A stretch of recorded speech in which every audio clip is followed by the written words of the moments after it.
Sexenio TV presenta. Gobernador Moreno Valle, gracias por recibirnos. Muchísimas gracias, Mario Alberto. Usted es un hombre, en la definición de Aristóteles, que encajaría perfectamente en el término de son politicón.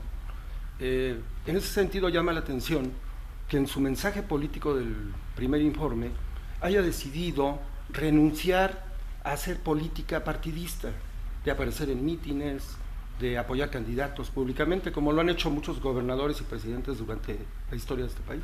Bueno, sin duda, Mario Alberto, es un derecho que tenemos todos los mexicanos, enmarcado en la Constitución. Y sin embargo, debo reconocer que en mi primer año de gobierno he contado con el apoyo de todas las fuerzas políticas, no solo los 4 partidos que se coaligaron para llevarme al poder, sino los partidos incluso contra los cuales contendimos. Y en este sentido, estoy convencido de que la transformación de Puebla requiere la participación de todos los ciudadanos y por supuesto de todos los actores políticos. He logrado que los diputados al Congreso del Estado aprueben 45 iniciativas que envié, 95% de ellas por unanimidad. Es una muestra de cómo se ha venido trabajando con todos los legisladores y legisladoras. Y en el Congreso Federal también te puedo decir que estuvimos durante meses trabajando con todos los diputados y diputadas, entendiendo que por encima de cualquier interés político o cualquier diferencia ideológica estaban los intereses de Puebla. Y esto nos permitió alcanzar el mayor presupuesto en la historia de nuestro estado. En pocas palabras, hemos hecho de Puebla no solo nuestra casa, sino nuestra causa. Y eso me motiva también a hacer la parte que me corresponde, entendiendo que es un gran sacrificio. Fue una decisión muy difícil de tomar por 2 razones fundamentales. Una, la personal. Habrá hombres y mujeres a quienes les tengo un gran aprecio que estarán contendiendo por puestos de elección popular, que sin duda me hubiera gustado acompañarlos, apoyarlos, levantarles el brazo, pedir el voto por ellos. Han sido mis compañeros, han sido mis colaboradores. Y el otro aspecto, en términos políticos, como bien lo comentas, el poder apoyar candidatos, y sobre todo en este proceso en donde no solo está en juego la presidencia de la República, 128 senadurías, 500 diputaciones federales, también están en juego 7 gubernaturas y 15 congresos estatales. Esto permitiría a un gobernador ir a apoyar candidatos y tener audiencias con decenas de miles de personas, estadios llenos, plazas de toros llenas, tanto en los estados como en las principales capitales del país, en donde habrá elecciones. Y esto es un costo político, el no llevar a cabo ese proselitismo al cual tenías derecho, porque no solo apoyas al candidato o candidata, sino que también te proyectas, la gente te conoce, la gente te escucha.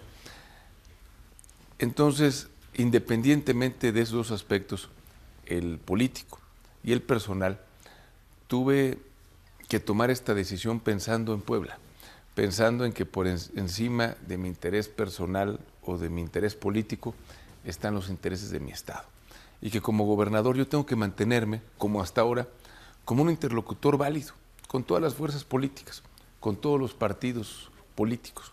No pueden verme como un enemigo, como un competidor, sino tienen que verme como un interlocutor para que eso me permita seguir trabajando con ellos en la construcción de acuerdos y en la transformación del Estado, pero también que me permita el poder ser garante de un proceso equitativo y sobre todo de un proceso en el cual se pueda llevar a cabo una elección democrática, libre, y donde los diferentes participantes y los diferentes partidos puedan seguir en esa relación de coordinación con el gobernador para beneficiar a Puebla.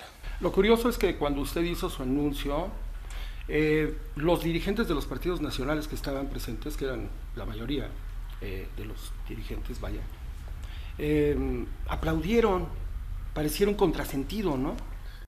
Tuve el apoyo de 4 partidos políticos, del Partido de Acción Nacional, del Partido Nueva Alianza, del Partido de la Revolución Democrática y del Partido Convergencia, ahora Movimiento Ciudadano. Si nosotros vemos la conformación actual del mapa electoral, vemos que el Partido de Acción Nacional va solo. El PRD y Movimiento Ciudadano se aliaron con el PT. Y el Partido Nueva Alianza se integró a una coalición conformada por el Partido Revolucionario Institucional y el Partido Verde Ecologista. Es decir, en las tres alternativas que hasta hoy tendremos los mexicanos para poder elegir al próximo presidente o presidente de la República, pues están todas las fuerzas que me apoyaron. Mi gabinete es plural. No solo integra militantes de los diferentes partidos que me apoyaron, sino también hay militantes de partidos políticos como el Revolucionario Institucional, en el caso de Ardelio Vargas, secretario de Seguridad Pública del Estado, que es diputado federal con licencia del PRI y además expresidente de la Comisión de Defensa Nacional. Y tenemos ciudadanos sin partido, como Amy Camacho, la secretaria de Sustentabilidad, que nunca ha militado en ningún partido político, sin embargo desde la sociedad ha aportado mucho al progreso y al desarrollo de Puebla. Por lo tanto, hubiera sido pues muy peculiar ver a Luis Maldonado, expresidente nacional de Convergencia, apoyando a un partido, y ver a Pablo Rodríguez, diputado federal con licencia del PAN, apoyando al Partido de Acción Nacional, y ver a Cabalán Macari, expresidente estatal de Nueva Alianza, apoyando otro proyecto político. Pues hubiera sido un verdadero desorden y hubiera sido un problema en términos de señalamientos y demás. Por lo tanto, tomé la decisión de no participar y les pedí a mis secretarios que tampoco participen. Lo han tomado muy bien, lo entendieron y saben que nuestra función, nuestro trabajo es seguir construyendo acuerdos en beneficio de Puebla. Manuel Bartlett, cuando fue secretario de Gobernación, metió las manos en las elecciones. Cuando fue gobernador, apoyó al PRI abiertamente, y ahora dice que le va a cuidar las manos a usted para que no se meta en las campañas. Parecía un contrasentido, ¿no? Hay que recordar incluso que en aquella elección, muy cuestionada por cierto, en 1988, cuando él fue secretario de Gobernación, pues no había siquiera un Instituto Federal Electoral Ciudadano. Entonces México afortunadamente ha cambiado y en este sentido tenemos instituciones ciudadanas confiables, y creo que también los actores políticos debemos actuar acorde a los tiempos que vivimos. Se estila en este país, y por lo tanto en Puebla, que cada elección sea un referéndum para el gobernador o el presidente en turno. Esta vez no hay posibilidades de que sea referéndum, porque usted no va a participar de ninguna manera. Pero además, como te comentaba, porque los diferentes partidos que nos apoyaron para llegar a la gobernatura hoy están distribuidos en las distintas coaliciones que estarán compitiendo el 1 de julio. Pero más allá de eso, creo que el referéndum o la respuesta de los ciudadanos ante mi trabajo pues, se puede ver cada vez que recorro las calles, se puede ver en las diferentes encuestas de opinión pública, y sobre todo se podrá ver en obras importantes como las que vamos a inaugurar para el 5 de mayo. A eso voy, nada más antes, un paréntesis. Antes del caso Arango, en una entrevista que recuerdo que le hizo Pedro Ferriz, casi se puso como vocero del pueblo y decía: gobernador, meta a la cárcel a Marín. ¿Son muchos los reclamos que se oyen en ese sentido? Primero, se habían generado incluso especulaciones de que había arreglos, de que había acuerdos. Yo siempre les dije, desde mi toma de protesta, dos cosas muy importantes. Nadie está por encima de la ley, y que no habría una persecución o una cacería de brujas, pero tampoco encubrimiento. Y creo que lo hemos venido cumpliendo puntualmente. Por un lado, recuperando espacios e inmuebles que eran propiedad del gobierno y de todos los poblanos y que estaban de manera irregular o ilegal en manos de particulares. Más de 27 inmuebles que se han recuperado hasta la fecha. Y por otro lado, también aplicando la ley a los funcionarios de todos los niveles que incurrieron en actos de corrupción, y creo que el haber logrado la detención y que además un juez haya dictado un auto de formal prisión contra el exsecretario de Salud y exdirector general del ISSSTEP, sin duda es una muestra de que lo que dije en mi toma de protesta, lo estoy haciendo como gobernador. Usted dijo recientemente que fue a partir de denuncias ciudadanas como se llegó con Arango. Así es. Veo varios documentos por ahí, ¿son denuncias ciudadanas que siguen llegando? Bueno, quiero decirte que el reto fue poder reunir los elementos jurídicos necesarios para proceder, porque había la presunción de que hubo malos manejos en la Secretaría y en el ISTEP. Como tú sabes, prácticamente el instituto quedó quebrado. Eso nos obligó a llevar a cabo una reforma que implica, por supuesto, mayores aportaciones de los trabajadores y mayores aportaciones del Estado. Sin embargo, para poder aplicar la ley se necesita tener elementos suficientes. Y en muchos casos encontramos que sí hubo irregularidades, pero también hubo una delegación de firmas y de facultades de parte del exsecretario. Entonces había funcionarios menores que podían ser sancionados, pero nunca los funcionarios de primer nivel. Y sin duda es difícil explicárselo a los ciudadanos, pero yo no podía incurrir en lo que hemos visto en otros estados, en donde se señala a un exgobernador o a un exfuncionario y a través de los medios de comunicación, y se hacen las denuncias a través de los medios de comunicación, pero nunca se procede legalmente. O peor aún, como ha sucedido tanto a nivel estatal como a nivel federal, que de pronto hay una detención espectacular y al poco tiempo la persona sale libre, a los pocos días o a las pocas horas.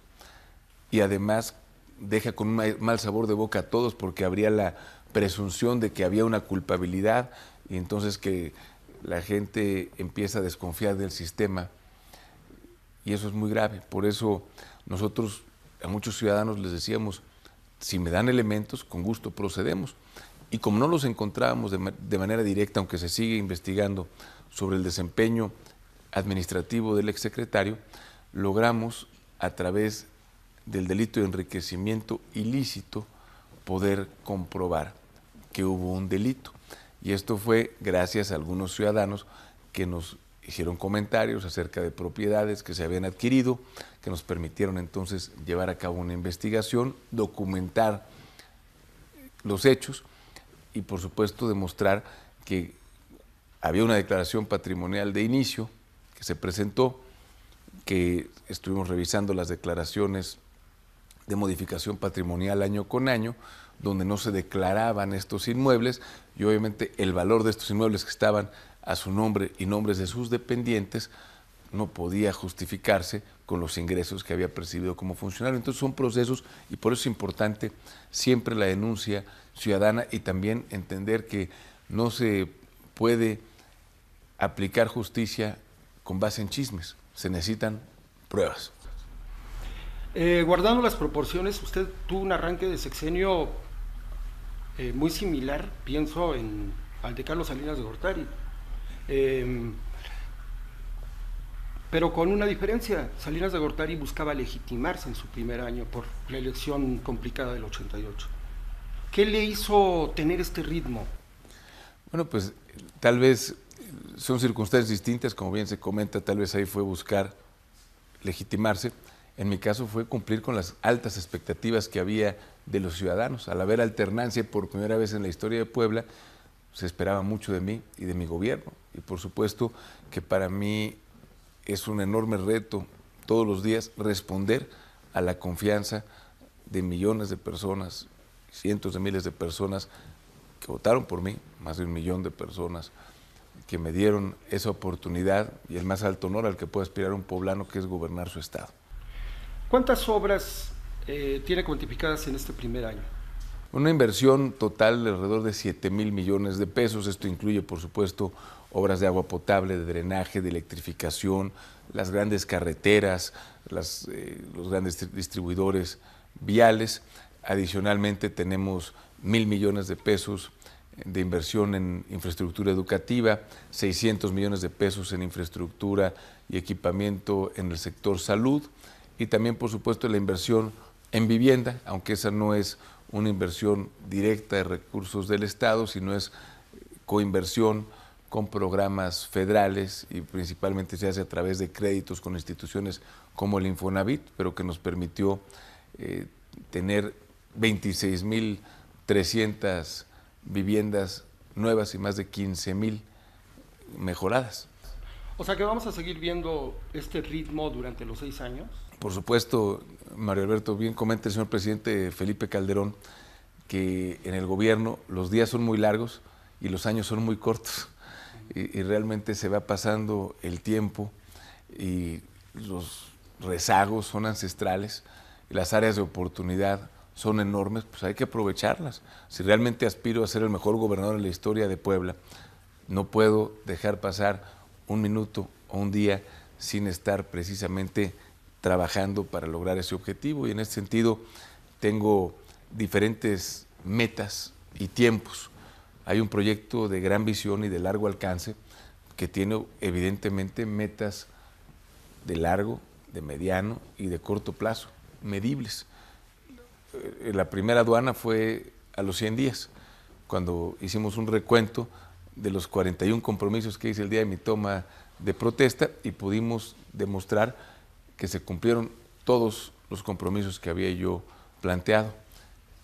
La siguiente fue en mi primer informe de gobierno, donde pudimos dar cuenta a los ciudadanos de que se había logrado, por ejemplo, la cobertura universal de salud, que habíamos incrementado la conectividad de 28 al 70% del territorio estatal, que se había llevado la mayor inversión en la historia de Puebla, 7,000 millones de pesos, sin pedir un solo peso prestado, que se había trabajado intensamente en el campo, entregando más de 1,000 mototractores a los productores, apoyando a los productores afectados por las heladas que se presentaron el año pasado, tanto en junio como en septiembre, apoyando con más de 600 millones de pesos proyectos productivos para incrementar el valor de los productos del campo y para generar riqueza en las zonas rurales.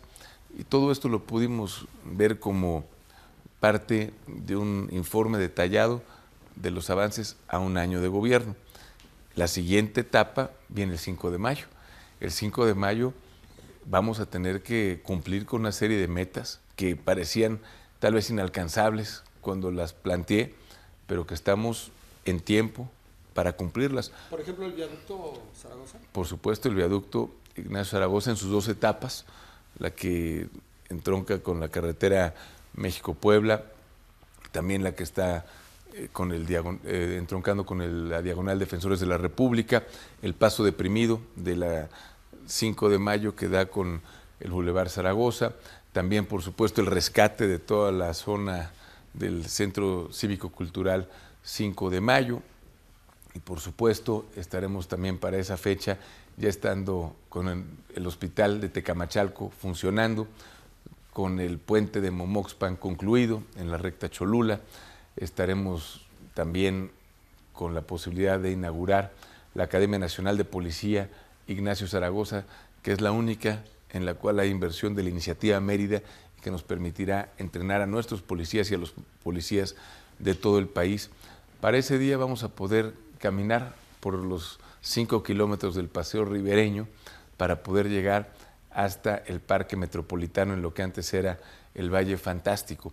Esa es la segunda meta, y así podríamos hablar de la siguiente, que es el segundo informe de gobierno, que se va a llevar a cabo en el Centro Integral de Servicios, que para esa fecha estará concluido, que para el segundo informe de gobierno vamos a poder ya utilizar nuestro moderno sistema de transporte público a través de Ruta, que es la red urbana de transporte articulado, que estará ya funcionando para mi segundo informe de gobierno. Entonces podemos ir enlistando los plazos y los grandes proyectos, algunos como la carretera Coapiaxtla-Coagnopalan estarán listos hasta mi tercer informe de gobierno por su magnitud, pero podríamos ir detallando cada una de las obras, de los proyectos.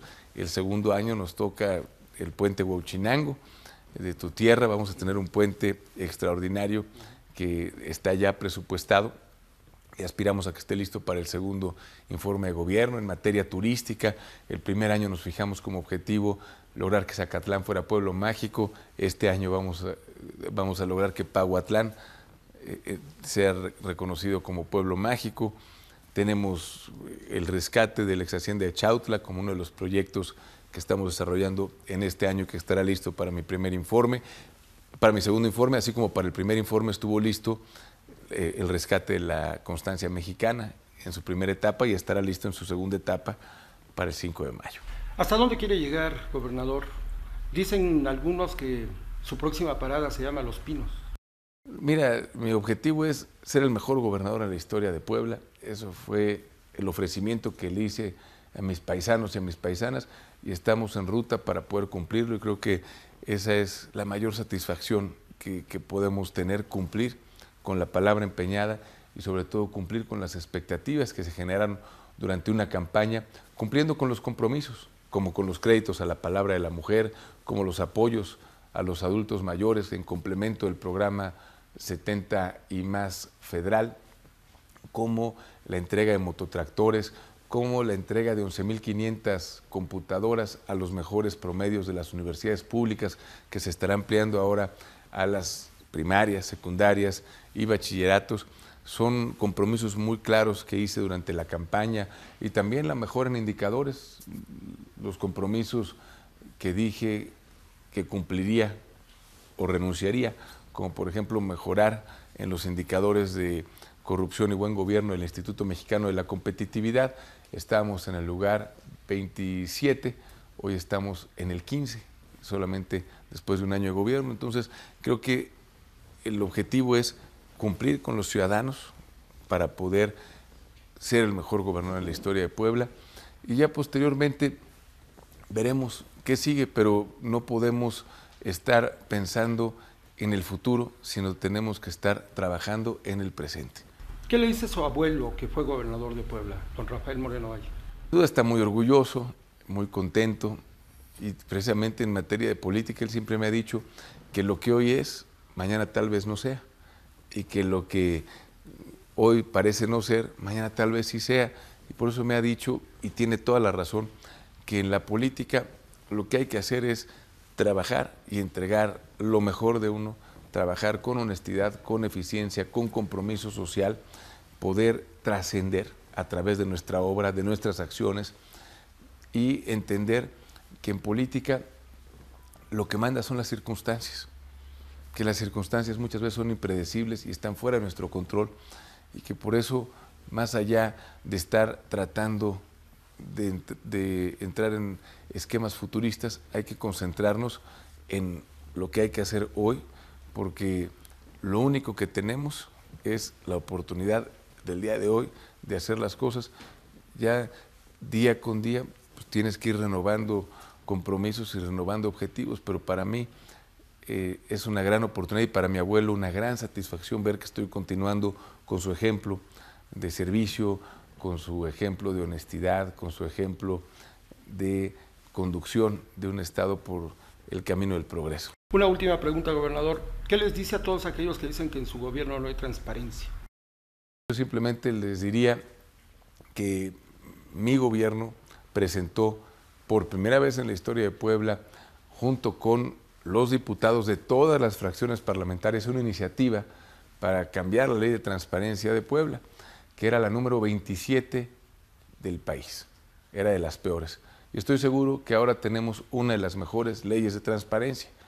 Me parece importante destacar, insisto, en que esta ley la aprobamos de manera unánime y que se construyó y se presentó la iniciativa con todos los partidos políticos. Creo que ahí están los hechos. De pronto he visto algún debate por un tema que nada tiene que ver con la transparencia, que es la ley de ingresos, en donde en nuestra página de internet y a través de los diferentes mecanismos se contestan todas las preguntas, pero debemos entender la diferencia entre los derechos que tienen un costo para el Estado y que implican una recuperación, que se encuentran en la ley de ingresos y no las puso mi gobierno, estaban desde el 2009 y que ahora se viera como un tema de transparencia. La transparencia es tener el acceso a la información. Cuando se habla de copias certificadas, pues implica que hubo algo adicional al acceso a la información y eso es un derecho y los derechos por ley tienen que implicar la recuperación del costo para el Estado de poder proporcionarlos y es esencialmente lo que estamos haciendo. Sin embargo, se genera un debate, pero no hay que desviar la atención. Puebla tenía el lugar 27 en materia de transparencia y nosotros propusimos la iniciativa con los diputados y diputadas, se aprobó, se publicó en el periódico oficial y hoy Puebla tiene una de las mejores leyes de transparencia del país. Gobernador Moreno Valle, muchas gracias. Gracias.